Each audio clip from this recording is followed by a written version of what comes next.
Hello everyone and welcome to my YouTube channel. Watch my video and subscribe my channel. The air at Forrester Creations turned icy and electric the moment Lee Finnegan's voice sliced through the hushed room like a blade. Her sharp words, "Don't lie to us, you're still crazy," ricocheting off the walls as all eyes fell on Luna Nozua, the young woman whose fragile composure betrayed the tempest beneath. And it was in that instant that the tangled web of suppressed secrets, half-healed wounds, and dangerous obsessions began to unravel at an alarming pace. Sheila Carter, strangely composed yet brimming with a volatile mix of vindication and restrained glee, stood shoulder to shoulder with Lee, an alliance so improbable that even Ridge Forrester and Brooke Logan exchanged glances of disbelief, their brows furrowed as if silently asking whether the world had tipped fully off its axis, while Luna, her hands trembling and her breath quickening, tried to muster a defense, her lips forming denials that came out thin and reedy, offering nothing to dispel the heavy suspicion that clung to her like a second skin, especially after the chaotic series of events that had led to this charged confrontation. Will Spencer's mysterious collapse at Giardino, the whispers of a tampered drink, the frantic nights of half-truths whispered into the ears of a drunken air, the revelations of a hidden pregnancy that might not have been what it seemed, and the ever-present shadow of her deceased, or perhaps not so deceased, alter ego Rana, whose name had been murmured by some and denied by others like a ghost haunting the corridors of the Spencer-Forrester feud, as Luna took a faltering step back, her dark eyes darting between Lee, whose stern maternal aura had transformed into a cold, almost prosecutorial glare, and Sheila, whose redemption arc had been teetering on a razor's edge ever since she saved Steffi Forrester from Luna's last outburst. The tension reached a fever pitch when they produced her phone, her fingers dialing with clinical precision as she summoned Lieutenant Baker, the stalwart officer whose history with this family of rivals, lovers, and betrayers was as long as it was complicated, and within moments his booming voice echoed through the speaker. "I'm on my way. Don't let her leave," sparking a frantic scramble among those present as Hope Logan instinctively placed herself between Luna and the door, torn between protecting her estranged sister-in-law and honoring her own lingering doubts about Liam's safety after his recent recovery from that suspicious brain surgery scandal orchestrated by Grace Buckingham. A saga that had already left Bill Spencer reeling from million-dollar betrayals and the lingering suspicion that his own son had been made a pawn in a labyrinth of deceit. The scene thickened as Finn, caught between his duty as a doctor and his loyalty to both his mother Lee and his conflicted gratitude toward Sheila, stepped forward with a plea for calm. "We need to hear her out before we condemn her." But his words fell flat against the rising tide of accusations, each voice layering over the other. Ridge reminding everyone that trust once broken rarely mends. Brooke urging compassion laced with cautious skepticism. Steffi flashing a bitter smile, as if to say she had warned them all about the dangerous potential simmering beneath Luna's once innocent facade, and Bill, entering late but radiating the barely restrained fury of a father who had nearly lost a son twice in 1 year, his gravelly voice low but lethal as he demanded to know if Luna's actions were part of a larger plot. A plot that perhaps involved his rivals, his allies, or even his own mistakes in judgment that had brought so many dangerous players close to his family. And as Lieutenant Baker finally arrived, flanked by 2 uniformed officers whose wary eyes scanned the elegant Forrester showroom like it was a crime scene waiting to be marked, the confrontation reached its zenith. Luna, cornered yet defiant, clutched her abdomen protectively, murmuring something about protecting the baby that sent a fresh wave of gasps and accusations rippling through the crowd. Sheila whispering a venomous aside to Lee, "She's playing them just like before," while Lee, face pale but resolute, laid out her charges: manipulation, endangerment, psychological warfare against the Spencers, and a trail of broken trust that could no longer be ignored. The arrest itself unfolded in a surreal blur, cameras flashing, voices rising, and Luna's tear-streaked face lifting just long enough to lock eyes with Will, who had slipped in unnoticed, his youthful features stricken with a mix of guilt, longing, and bewilderment, torn between the intoxicating nights they'd shared under dim lights and the chilling portrait now being painted of the woman he once thought of as his savior from loneliness. And as Luna was led away, her parting words, half curse, half promise, echoed in the marble halls, leaving everyone frozen in a tableau of regret, triumph, and dread, knowing that this was not the end but merely the ignition of a longer, darker war. A war that would pull at the seams of the Forrester and Spencer dynasties, test the uneasy truce between Sheila and Lee, draw Hope, Steffi, and Brooke into new alliances of necessity, force Finn to choose between his oath and his blood, and awaken the old ghosts of betrayals past. From the Italian shores where Ridge once saved Brooke to the hidden hospital rooms where Grace Buckingham's deceit nearly cost Liam his life, because in the world of the bold and the beautiful, no arrest was ever just an arrest, and no truth was ever the full truth. It was merely the next move in a game where love,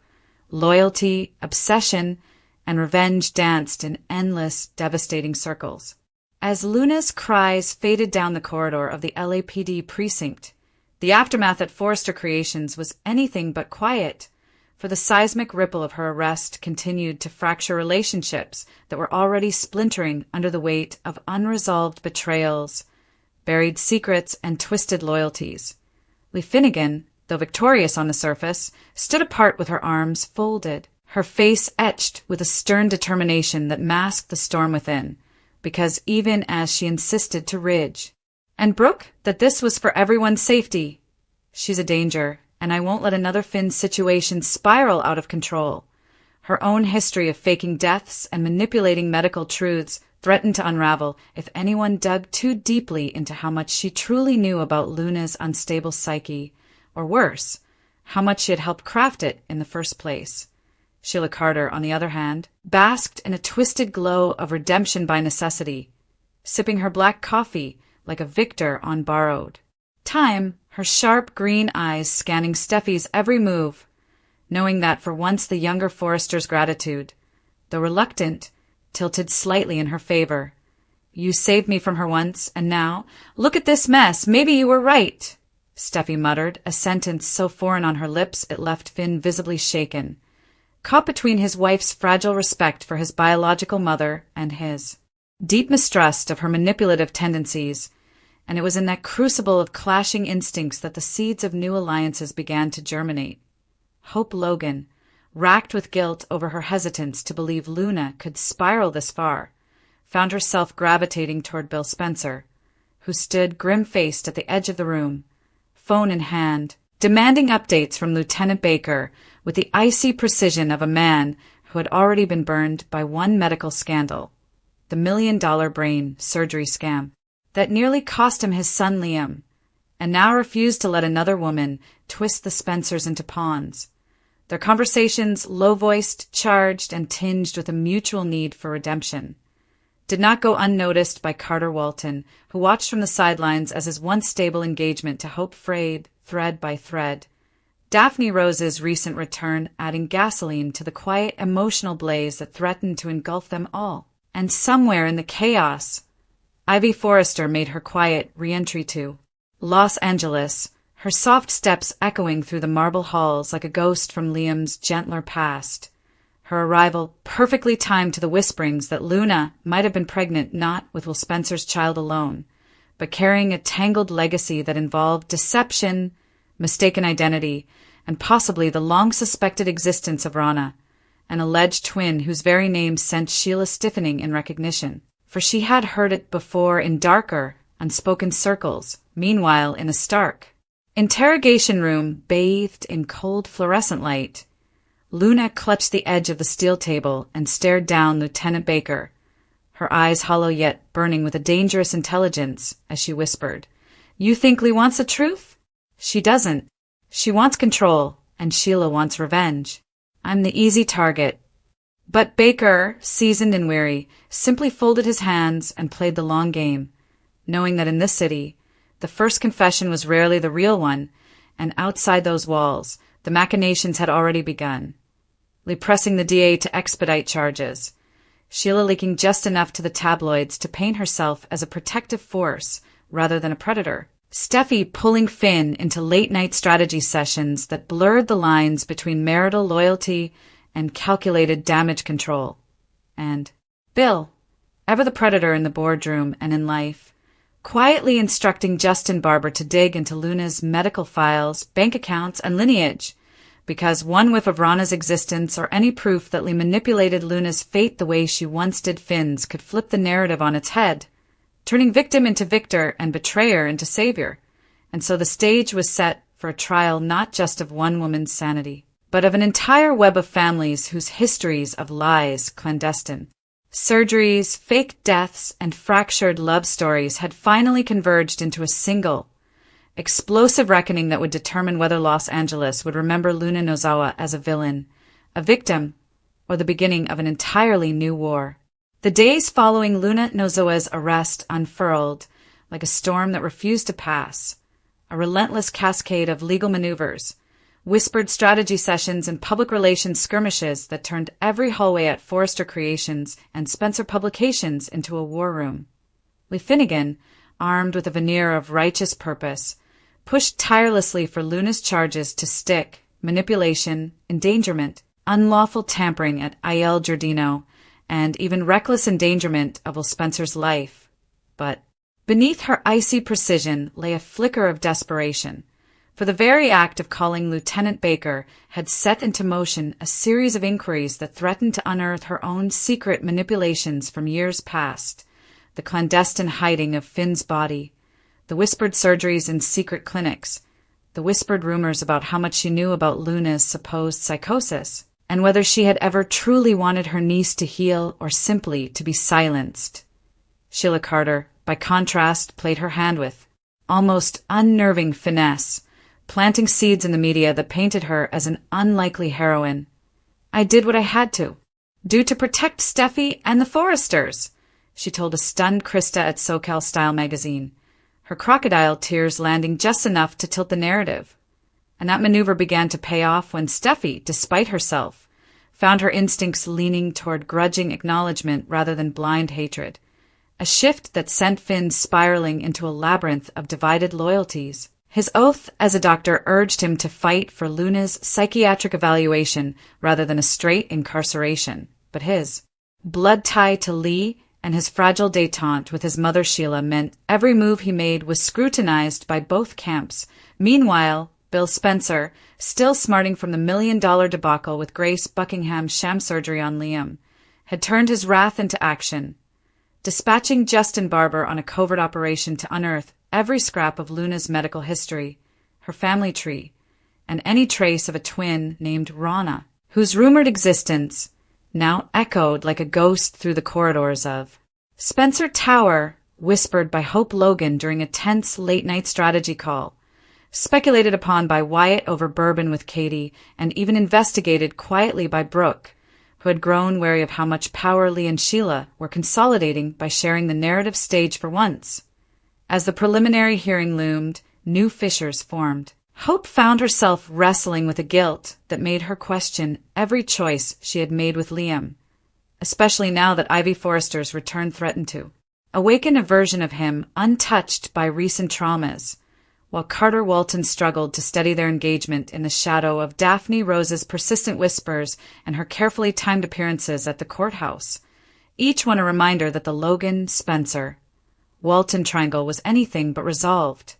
Luna herself, confined in a cold cell with only the echo of her own breath and the memory of Will's tearful face as she was led away, began to scribble notes to her attorney, names, dates, phrases, like "Rana is real," and "Lee knew everything," each page a potential grenade ready to blow apart the fragile alliances holding this city's power players together. And when Lieutenant Baker delivered his preliminary report, citing inconsistencies in the toxicology report from IL Giardino, unexplained gaps in Luna's timeline the night of Will's collapse, and a mysterious bank transfer from an offshore account tied to an unnamed Forrester consultant, the war drums began to beat louder. Was Luna truly a lone, unstable woman spiraling out of control, or a pawn in a much larger game that involved family betrayal, corporate sabotage, and possibly a chilling replay of the same twisted medical schemes that had once left Liam on the operating table and Bill with blood on his hands. And as the sun set over Los Angeles, painting the sky the same ominous red that once framed Ridge's desperate dive into Italian waters too. Save Brooke, the families gathered in their separate corners. Lee and Sheila at a tense dinner table, Steffi and Finn in a bedroom filled with more questions than intimacy, Bill staring out at the ocean with Justin's file in hand, Hope and Ivy circling a fragile Liam who still bore the scars of both surgery and betrayal, knowing that the real trial was not about to begin in the courtroom, but in their hearts, their boardrooms, and their bedrooms, where every whispered secret had the power to collapse dynasties. The courthouse became a pressure cooker as the pre-trial hearing for Luna Nozawa unfolded, its marbled halls echoing with the anxious shuffle of reporters, legal teams, and family members whose grudges were now being wielded as weapons. Lee Finnegan, immaculately dressed in a charcoal sheath and armed with a clinical dossier of Luna's alleged misdeeds, delivered her testimony with the calm ferocity of a surgeon making a life-or-death incision, each word designed to paint Luna as an unrepentant manipulator whose charm at Giardino was but a mask for deeper instability. We warned her, we offered her help, but she chose obsession and chaos, Lee said, her voice never once wavering, though her knuckles tightened ever so slightly as Finn shifted uneasily in his seat, knowing too well that his mother's idea of help often came with shackles invisible to the world.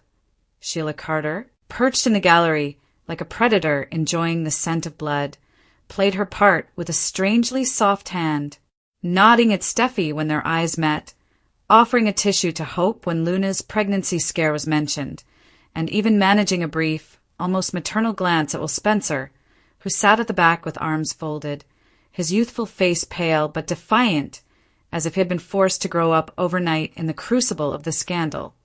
But it was the evidence introduced by Lieutenant Baker that detonated the room's fragile composure, a series of cryptic transactions tied to an offshore account, a set of grainy surveillance stills from the night of Will's collapse showing a second woman in a hooded coat near the bar, and a single, chilling line from an intercepted text message, "I will clean this up," that sent a collective shiver through the Spencers and Forresters alike, for while many had whispered Rana's name in suspicion, few believed there would ever be hard evidence, and now the door to that possibility yawned wide. Bill Spencer, eyes narrowed and jaw set like granite, leaned over to Justin, Barber, and muttered, "Follow the money and find that woman, dead or alive," while Hope, her fingers trembling over her phone, sent a single message to Brooke. Could Rana be real? Could Lee be covering for her? Outside the courtroom, alliances began to warp in real time. Steffi called for a private sit-down with Sheila,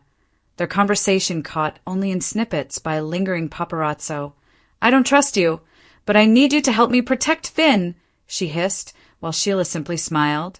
knowing that this was the first genuine leverage she'd had over her daughter-in-law since her supposed redemption. Ivy Forrester, moving through these halls like a ghost from Liam's Moor, innocent past, found herself cornered by Carter Walton, who sought counsel not on business but on Hope, his fiancée whose loyalties seemed to fray more with each whispered secret about Luna, each clandestine file Bill produced, each half-finished thought Liam uttered about, "What if it was all a setup?" And in her cell, Luna scrawled another note in the dim light of early morning. Sheila saved her once. Lee hid her twice. "They'll bury me to protect their lie." Her attorney, a young woman with a Forrester-adjacent past named Marla Kent, read the note and felt the chill of something larger at play, something that might turn this case from a straightforward criminal charge into an unraveling of the very alliances that had held the bold and the beautiful Los Angeles together for decades. The hearing recessed, but the war had only just begun. Press vans clogged the streets. Social media lit up with hashtag #FreeLuna versus hashtag #LockHerUp, and Ridge Forrester, standing at the top of the courthouse steps with Brooke at his side, muttered darkly to his lawyer, "This isn't just about Luna anymore. This is about who gets to write the history books, and I'm not letting Sheila or Lee hold the pen." Meanwhile, far from the flashing cameras, In a dimly lit safe house near the docks, a woman with Luna's profile but colder eyes and a scar along her temple adjusted her gloves and whispered into a burner phone. "Tell her the message was delivered. But she's making a mistake if she thinks I'll keep cleaning up her messes." And with that, the specter of Rana stepped one shadow closer to the center stage. By the time the second week of hearings commenced, the courthouse had become a theater of whispered betrayals and barely contained detonations, each day pulling the curtain back on yet another layer of deceit that had metastasized through Los Angeles's most powerful families. Luna Nozawa, now pale and visibly thinner, sat at the defendant's table in a simple blazer. Her once bright eyes dimmed but not extinguished, for beneath the sheen of fear there flickered a dangerous resolve, the kind that turned survivors into avengers. Her lawyer, Marla Kent, had begun weaving a narrative that chilled the gallery, one that suggested Luna had been set up, gaslit, and manipulated by forces far older and far more insidious than her youthful indiscretions, forces with names that made the crowd shift in their seats. Lee Finnegan, Sheila Carter, and perhaps someone even more elusive, Rana. Each time that name was uttered, Lee's jaw clenched imperceptibly. Sheila's lips curved into a fox-like half-smile, and Lieutenant Baker's pen scratched a little faster across his notepad. On the third day, Baker introduced a witness, a bartender from Giardino who testified to seeing a woman who looked almost like Luna, but sharper, colder, with a scar along her left temple, slipping out the back entrance minutes before Will Spencer collapsed. The gallery erupted. Brooke gasped, Ridge cursed under his breath. Hope gripped her purse strap until her knuckles whitened, and Will buried his face in his hands, muttering, "I knew I wasn't crazy." Justin Barber, stationed 2 rows behind Bill, sent a silent text. Got her. Dockside cameras pulled a match. She's real.